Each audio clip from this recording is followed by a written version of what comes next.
Oke, kembali lagi ke channel saya. Ini tentang challenge yang saya berikan kepada anak-anak saya yang ingin balas dendam kepada guru. Kenapa mereka kasih tugas ke kalian begitu banyak? Oke, sekarang saatnya kalian balas dendam ke saya ya. Lampiaskan, karena saya juga di sini sebagai guru. Kalian boleh lampiaskan kekesalan kalian ke saya. Kalian boleh suruh saya apapun itu, buatkah pertanyaan, challenge atau dan lain sebagainya. Kemarin sudah saya kasih tantangan buat kalian buat kasih challenge ke saya. Di sini ada beberapa pertanyaan dari kalian, tapi masih membahas tentang sejarah. Sebenarnya sih challenge-nya di luar sejarah pun nggak masalah ya, mau nyuruh apa atau pertanyaan yang aneh-aneh pun, atau pembahasan, atau misalnya saya disuruh ngebahas tentang hal-hal lain pun oke, saya lakukan gitu kan, demi kalian. Apa sih yang enggak. Tapi sebelum itu jangan lupa di subscribe dulu channel saya ini ya. Murid saya banyak tapi teman-teman saya banyak, tapi yang subscribe saya sedikit ya, jadi tolong di subscribe. Oke, langsung saja ke pertanyaan. Karena durasi ini nggak bakal lama, saya paling durasinya sampai 10 menit aja. Di sini saya akan bahas challenge pertama saya, yaitu pertanyaan-pertanyaan kalian yang sudah ditulis di kolom komentar. Pertama dari Sapitra Yulinda dari 10 TKP 2 ya.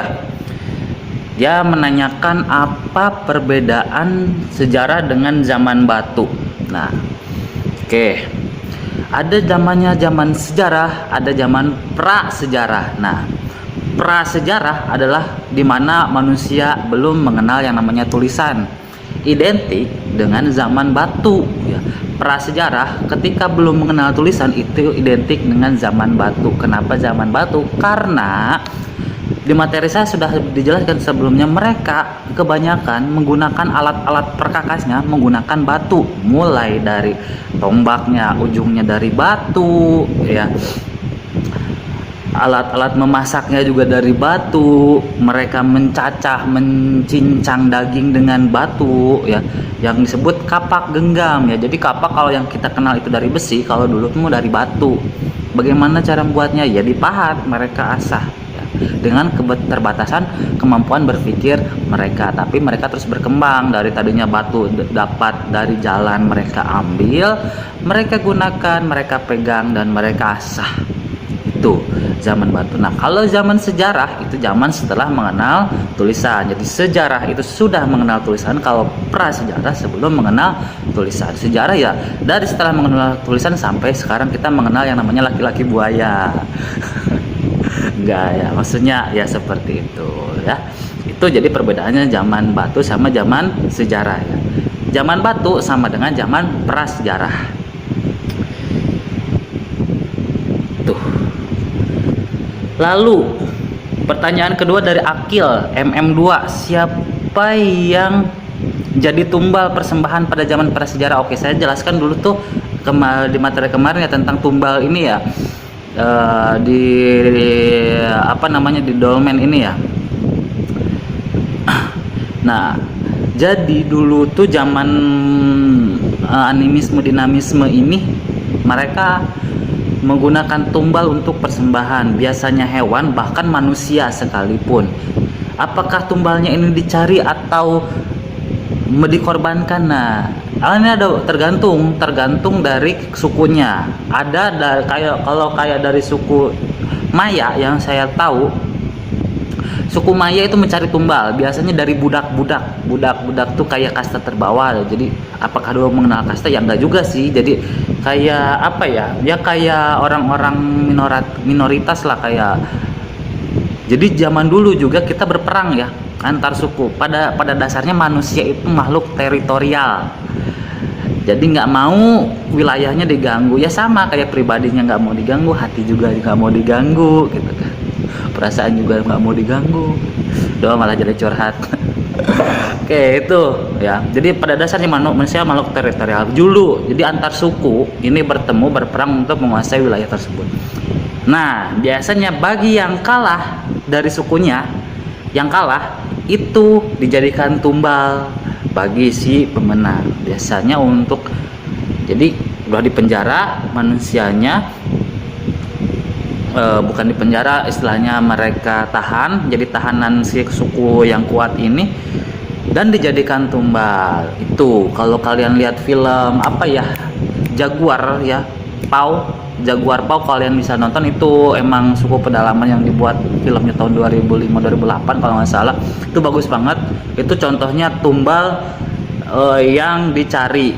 Adapun suku Inka itu adalah tumbal yang diserahkan oleh, biasanya dari adatnya sendiri, dari sukunya sendiri.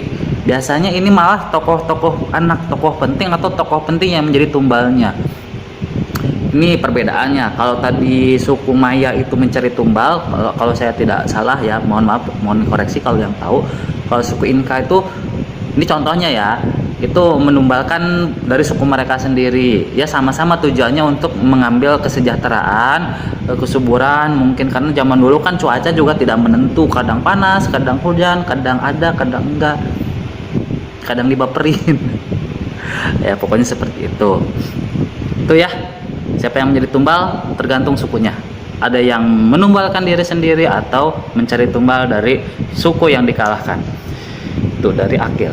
Yang selanjutnya dari Syahwandi Ilham. Zaman prasejarah bertentangan dengan agama. Ya, intinya seperti itu. Kan sains itu. Nah, ya kita ambil langsung contoh. Pak, kan di agama Islam manusia pertama itu Nabi Adam, bukan Paleolitikum, bukan Meganthropus, bukan Homo erectus, bukan Pithecanthropus ya, Meganthropus bukan. Gini, kenapa saya masih mengajarkan hal ini? Karena ini adalah ilmu, sekolah itu ilmu, dan asal kalian tahu, ilmu itu kadang tidak berbanding lurus dengan agama. Jadi dia bisa bertentangan. Kenapa bisa seperti itu? Oke, saya agama Islam, saya juga mempercayai Nabi Adam itu manusia pertama, tapi ilmu itu butuh bukti, sejarah itu butuh bukti, butuh yang namanya penelitian. Nah, jika ada ilmuwan Islam yang menemukan tulang belulang Nabi Adam dan dapat dibuktikan, ya, itu bisa menjadi acuan dan mematahkan teori Darwin bahwa manusia berevolusi dari kera. Ya, tuh.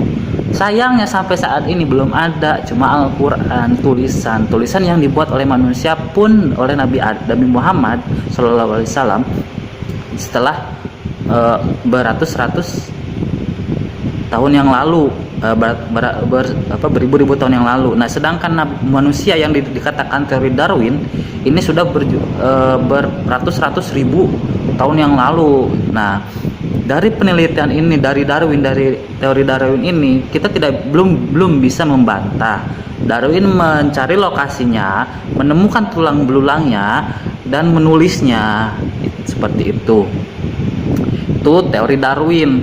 Ya, jadi ya bertentangan dengan agama ya tidak masalah. Kalian mau mempercayainya silahkan, tidak juga ya tidak apa-apa gitu kan.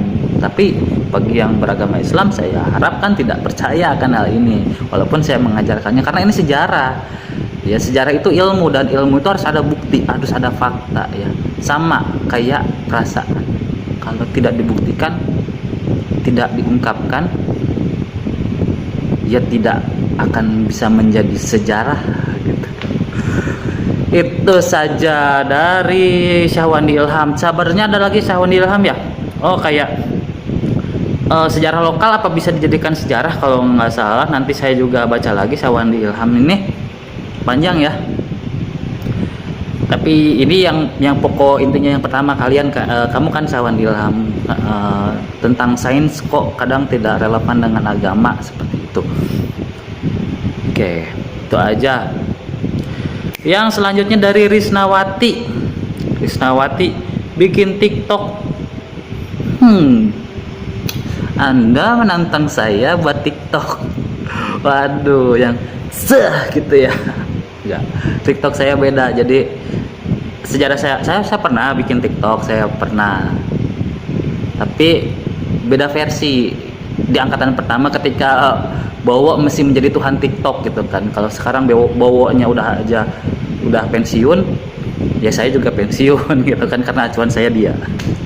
Enggak bercanda. Oke, saya buatkan TikTok buat kalian. Saya buatkan TikTok, tapi jangan lupa udah 10 menit. Jangan lupa like, subscribe, Dan untuk misalnya ada yang mau nanyakan tugas dan atau memberi challenge lagi kepada saya, tulis saja di kolom komentar, ditulis di kolom komentar, nanti saya akan lakukan challenge tersebut. Pak, buat prank guru, tadi ada yang komen buat prank guru juga. Oke, kita buat prank guru, tapi sorry, maksudnya saya lagi nyiapin konsep dulu. Terus juga tanyain ke guru-guru tentang sejarah Kobar, karena banyak yang nggak tahu anak-anak lokal tentang sejarah Kobar. Iya, oke, nanti saya akan tanyakan juga ke guru-guru tentang sejarah. Itu aja, sekian dari saya. Saya Anum Tea atau Nurman Hidayat. Jangan lupa like dan subscribe.